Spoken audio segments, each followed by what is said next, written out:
Hello friends, I am Falguni Prajapati, lecturer in Civil Department from VPMP Polytechnic, Gandhinagar. Today we are going to learn about stone masonry and mortar from the subject Construction Technology and unit name Masonry in Diploma 3rd Sem.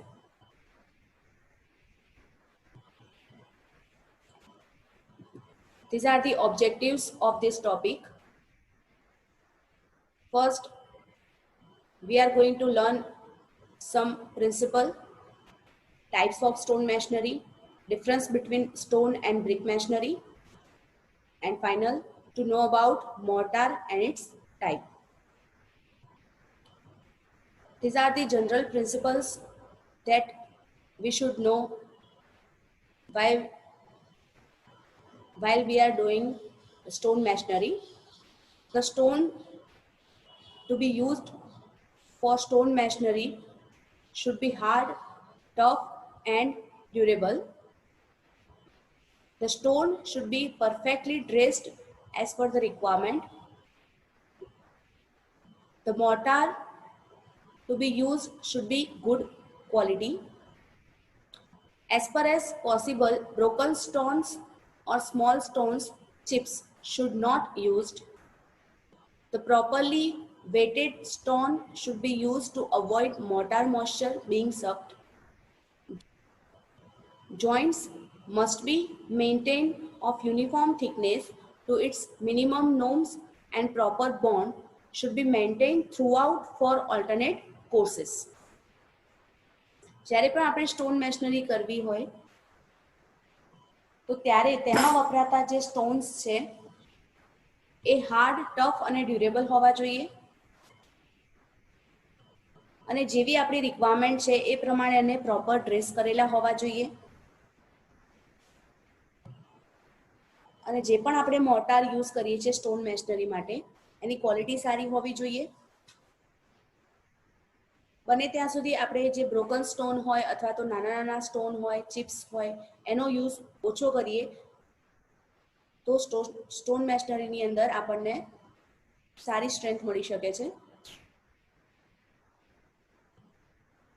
પથ્થરને ઉપયોગમાં લેતા પહેલા એને પાણીમાં પલાળી રાખી અને પછી properly weighted stone હોય એને જ આપણે ઉપયોગમાં લઈએ તો એ આપણને જે મોર્ટારનું જે મોઇસ્ચર છે એ સોક કરતું નથી એમાંથી અને જે જોઈન્ટ્સ છે એ યુનિફોર્મ હોવા જોઈએ for stone masonry. What is stone masonry? Stone masonry is made up of stones units bonded together with mortar. There are two types of stone masonry, rubble masonry and ashlar masonry.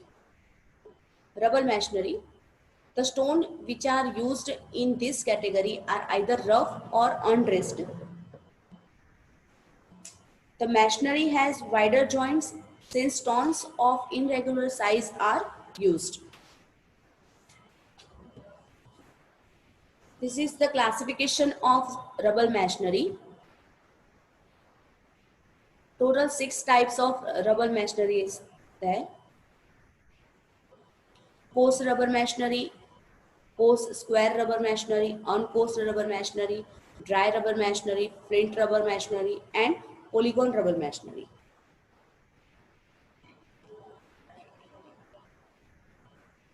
Ashlar masonry, the stones which are used in this masonry are accurately traced. The blocks may be either square or rectangular. The masonry has very fine joints of the order of 3 mm thickness. It is the highest grade of masonry work and is very costly.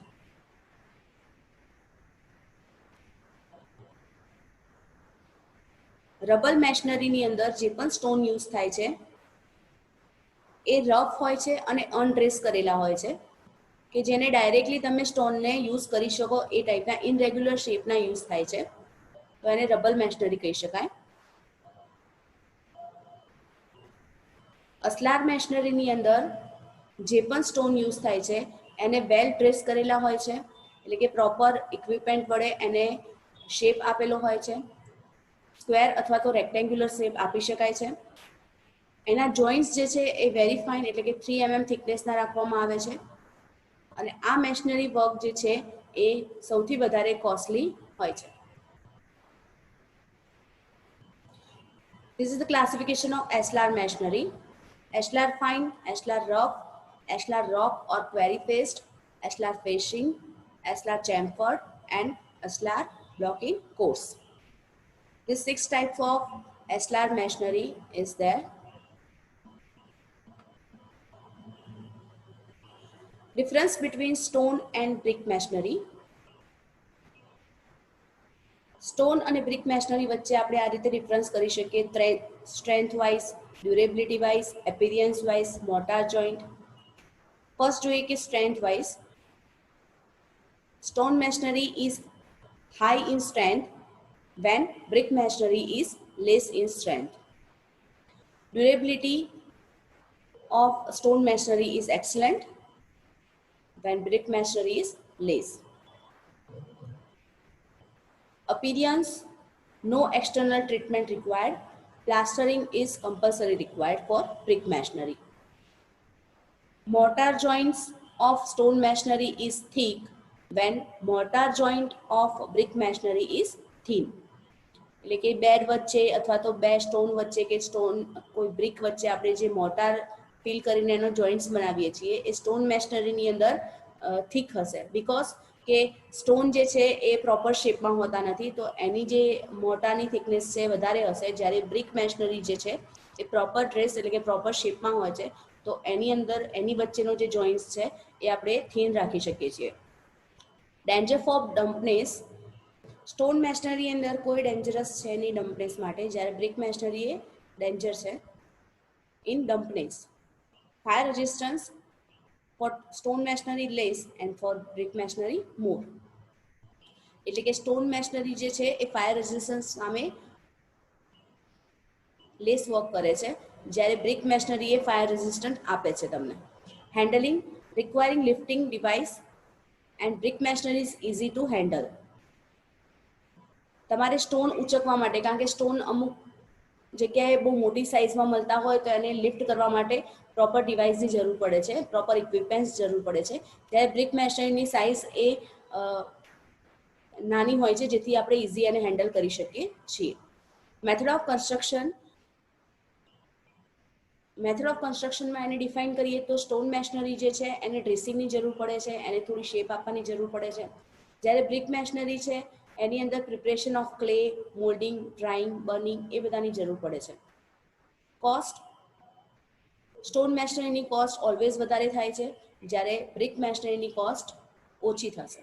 Stone મેશનરીની cost ક્યારે વધારે થશે, કેમ વધારે થશે, તો stone masonry જે stone છે એ જે જગ્યાએ અવેલેબલ છે ત્યાં મોટી સાઇઝમાં અવેલેબલ હોય, તો આપણે એને નાના નાના શેપમાં એને ડ્રેસ કરવા પડે છે, ટૂલ્સ વડે એને બ્રેક કરી અને એને પ્રોપર શેપમાં લાવી અને પછી એને ઉપયોગમાં લઈ શકાય છે, તો એના માટે કોસ્ટ વધી જાય છે. જ્યારે બ્રિક એ તમને સેમ સાઇઝમાં અને અવેલેબિલિટી પણ એની સારી હોય છે, તો તમને બ્રિક ઇકોનોમિકલ પડે છે. સ્ટોન મેશનરીનો યુઝ એ પિલરમાં, ડેમમાં, રેસિડેન્ટલમાં કોઈ બી જગ્યાએ થઈ શકે છે. બ્રિક મેશનરીની એઝ ઇટ ઇઝ રેસિડેન્શિયલમાં અને પબ્લિક બિલ્ડિંગમાં પણ તમે ઉપયોગ કરી શકો છો. Mortar. Mortars are usually named according to the binding material used in their preparation. They are essential required for masonry work, plastering and pointing. Types of mortar and their uses. These 5 types of mortar are there: cement mortar, lime mortar, dredged mortar, mud mortar and surkhi mortar. Let me see one by one. Cement mortar. The paste is prepared by mixing cement and sand in suitable proportion in addition to water. The general proportion is 1 part of cement to 2 to 8 part of clean sand. Cement અને સેન્ડના મિક્સરમાં તમે proper પ્રપોર્શનની અંદર પાણી ઉમેરી અને જે paste બનાવો છો એને સિમેન્ટ મોર્ટાર કહી શકાય. એનું પ્રપોર્શન તમે 1 પાર્ટ જો સિમેન્ટ લેતા હોય તો એના સેમ 2 થી 8 પાર્ટ તમે ક્લીન સેન્ડ યુઝ કરી અને આખી પેસ્ટ બનાવી શકો છો, તો એને કહેવાશે cement mortar. Lime mortar. The paste is prepared by mixing lime and sand or surki in suitable proportion in addition to water. If surki is to be added in lime mortar, the equal proportion of sand and surki should be mixed with lime. જ્યારે લાઇમ અને send અથવા તો સુરખી use કરી શકીએ છીએ, but લાઇમ અને સેન્ડને તમે proper પ્રપોર્શનમાં અને વોટર સાથે મિક્સ કરો અને જે પેસ્ટ બને છે એને લાઇમ મોર્ટાર કહેવાય છે. Gauge mortar, it is a mixture of cement, lime, sand and water. Lime putty અથવા તો હાઇડ્રેટેડ લાઇમ આની અંદર યુઝ થાય છે.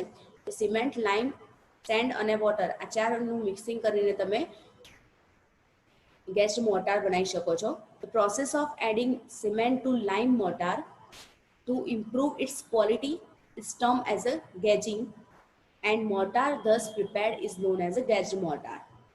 The preparation of cement to lime mortar by volume is about 1:6 to 1:9.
Mud mortar. The paste is prepared by mixing suitable clay soil with water. The soil which is used for preparing mud mortar should be free from grass, rubble.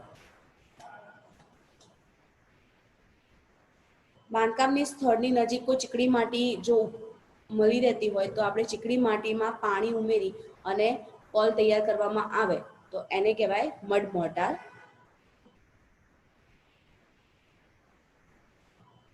જ્યારે તમે mud use કરો છો એટલે કે mud mortar બનાવવા માટે soil જે use કરો છો એ ઓલવેઝ ગ્રાસ અને જે નાના નાના પથ્થર હોય છે તો એનાથી ફ્રી હોવું જોઈએ, તમે એને યુઝ ના કરી શકો in mud mortar. Surki mortar. Surki mortar consists lime, surki and water. Surki is used as a adulterant or fine aggregate. Sometimes half amount of sand and half amount of surki also used. Surki is finely powdered burnt clay which is free from any admixtures impurities.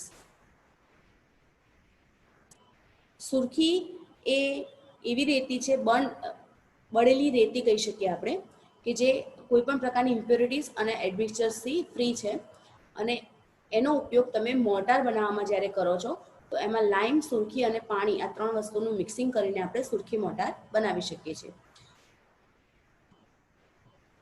આ પ્રકારનો mortar તમે સામાન્ય રીતે બધા બાંધકામમાં use કરી શકો છો, પણ આનો ઉપયોગ તમે પ્લાસ્ટર અથવા તો પોઇન્ટિંગમાં થઈ શકતો નથી.